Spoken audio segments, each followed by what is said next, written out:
Good morning. My name is Allison Barnett, and I am coming to you live this morning from the home and studio in Northern California of the incomparable Lucia Antonelli. I've known Lucia for, maybe 30 years, and she's been with Patina Gallery. I own Patina Gallery in Santa Fe, New Mexico.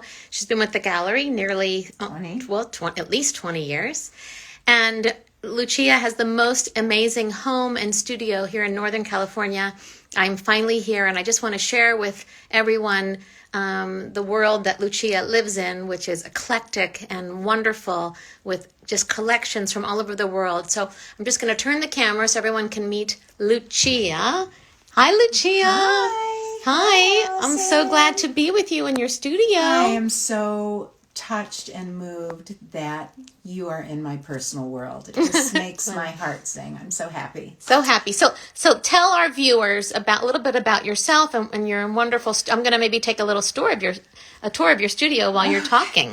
Well, I've been making jewelry since 1973, and I started working in a bead store, and that was the beginning of a serious love affair and addiction with beads, and it just unfolded one step at a time, and here I am almost 50 years later, still addicted and still collecting and still sitting at my desk making jewelry for people who are just as addicted to wearing it as I am to making it.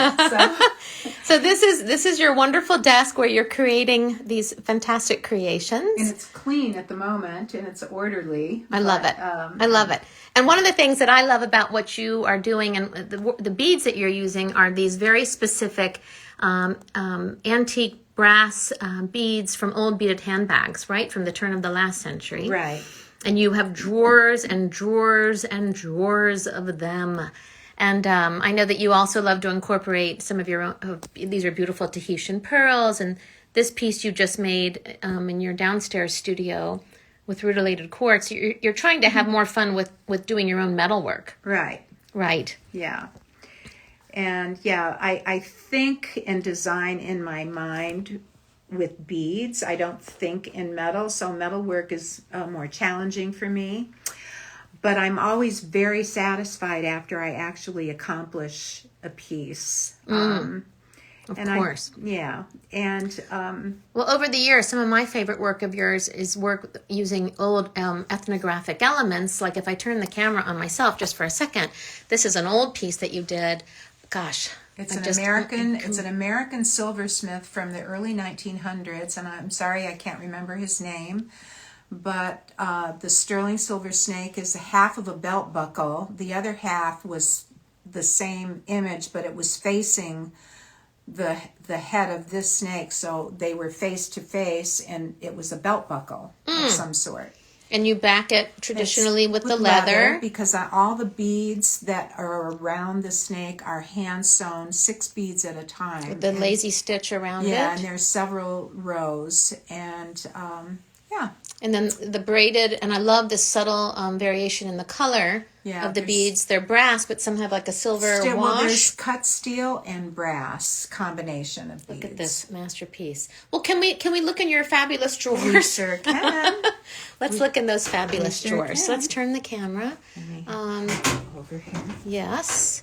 Okay, so in these fabulous drawers are amazing pieces. Let's just take a look and see what we have here.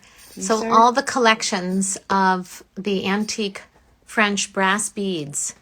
I'm sorry I don't have a purse to show you intact, but I am so obsessed with the beads I take them apart right away. So, and can we get to that? Well, a couple of these drawers that have the brass beads, and they're sorted by color, they're sorted by size. Silver, and here is the cut steel drawer. Oh my gosh! Which I don't use very often because they can rust. So, unless there's a disclaimer on the necklace, letting people know that they should not get the necklace wet. I don't use these beads very often, but I absolutely love them. I think they're just beautiful. The scale of these beads, they are so tiny. Like grains of sand. Yes. Oh my gosh. Then we can go into some of the bigger components that are Chinese. Old jade, beautiful old jade pieces. So a piece like this, you would make a fantastic pendant. Yeah, and that would be a hanging pendant. from those old beads. Hanging from the old beads, right. And then we have which I is love these drawers that you've my had most made. favorite. Oh, this is one of my most favorite drawers. These are very primitive, old beads from New Guinea and Africa and India, and North African, and they're just very inspiring. Shell, so mostly shell. Mostly shell. And then this is the Tibetan coral, Tibetan turquoise, ancient Indian agate. Banded agate over here. And these are from Germany, Eider Oberstein. Yeah. Some old coral, Berber coral. These are Berber coral, and some very old amber. I love the way you are storing all your beads. Yeah. Oh gosh, You're a hoarder. In all the positive ways of hoarding. Yes, it's such an addiction. And then here we have the stone beads. If I'm doing something more on the elegant side, aquamarine, use a lot of beautiful semi-precious stones. Peridot. Sapphire, lapis, green garnet, tanzanite, green cat's eye. Those are really fun. How fantastic is this? And then here's the red and pink and purple family. You've got ruby in the back here. Little tiny beads. Very all these tiny. Little tiny, and then they get bigger. So you've got all the pinks and the watermelon tourmaline.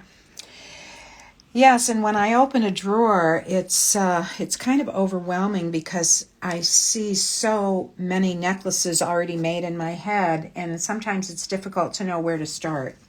Of course. Well, there's just endless possibilities. Endless possibilities. I mean, just,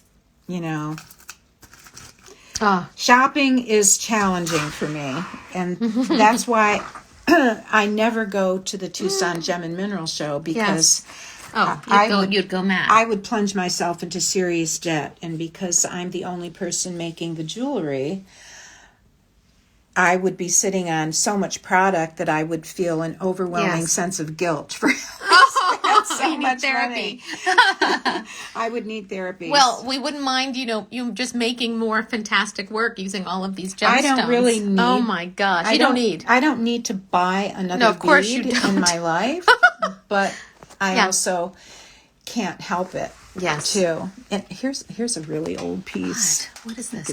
That's a very... This is spiny oyster shell. Isn't it spondula shell? Yeah, spondula shell. That's a very, very ancient piece I made 1,000 years ago. Oh, gosh. So it's leather that you've wrapped. Yeah, it's leather wrapped, on a rope. Fantastic. And this is more spondula shell here. Yes, I just bought these. Pink and orange. Aren't they gorgeous? That is so beautiful to me. That is just gorgeous. Makes my heart sing. Yes. Look at that. Wow. I want to do some for the gallery. This is incredible. We want you to do more for the gallery. Yeah. So when we come back to your desk area here, you're working with... I can gather. You're working with all these fantastic beads. So you've got a necklace in mind here that you're going to incorporate some of the French brass beads mixed with the Tahitian pearls to pick out the root in the rutile. Yeah, and the rutilated quartz and the 18-karat gold. And then the back of the piece has a little bit of, there's a opal there. Oh, I see that. Some beautiful little fun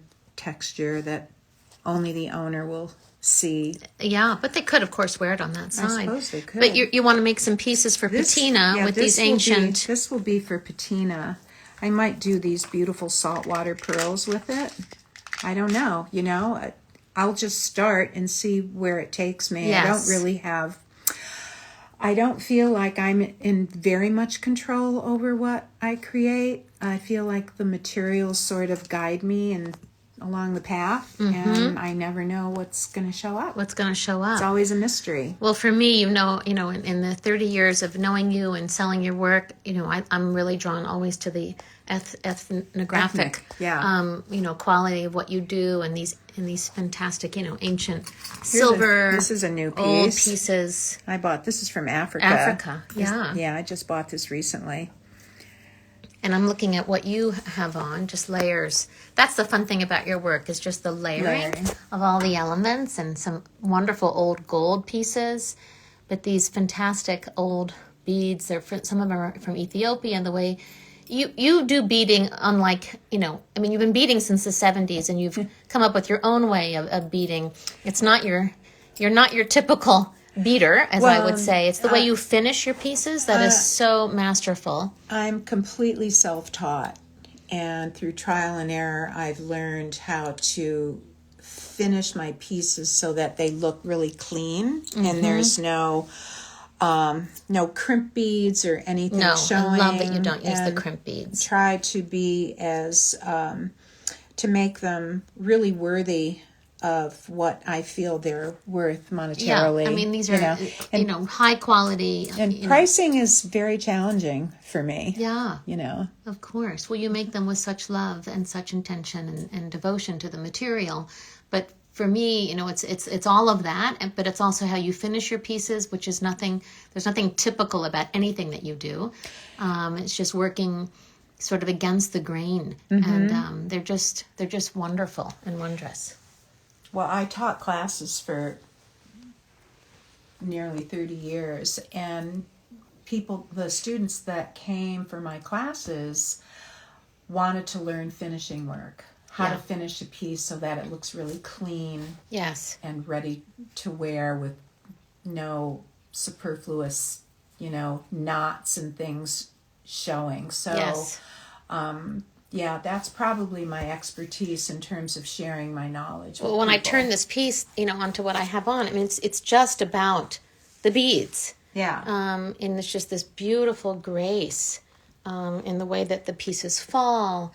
I mean, it's just so elegant. I mean, it's just jewelry at a whole nother level. And to me, it's sexy, and it's just so compelling. And these braided elements, and I won't show everyone your entire house, but your entire house is filled with these incredible, ethnographic pieces, and your collections, and flea market, and finds, and Buddhas, and it's really a treasure, the whole house. Well, my art really isn't limited to this room. It really kind of expands throughout everything I do. Yes, it's the way that you live. And it's just the way that I live. Yeah. You can't help it. No. If you want to turn the camera, there's a basket up on the top of the cabinet up there that I made out of pine. Sorry. You can pull it down if you want. See that basket up there? Yes. I made that out of pine needles. Oh, wow. Yeah, and it's got various shells hanging from it. On it. And that one further over to the left, there's another basket full of feathers. Oh, over here. Yeah, next to the blue container. Yes. I made that basket as well. Well, I think you make a lot of things. So, it's just my life. It's just fun. So fantastic. Well, thank you to everyone who's tuned in this morning, and to welcome Lucia to the Patina Gallery Live channel.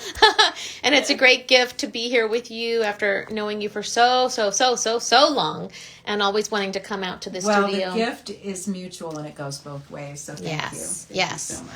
So from the studio of Lucia Antonelli, her beautiful workplace, of course. There's so much more to her studio. I know there's a whole downstairs space where you're hand making, you're doing all your metal work.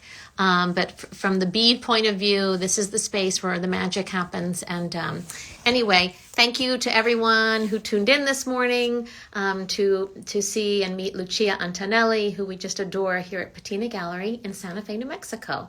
Have a great day, and we'll see you soon. And tune in. Lucia has a whole page on our website, patina-gallery.com. And she has a whole page on the website. So please take a look, and let us know what you think.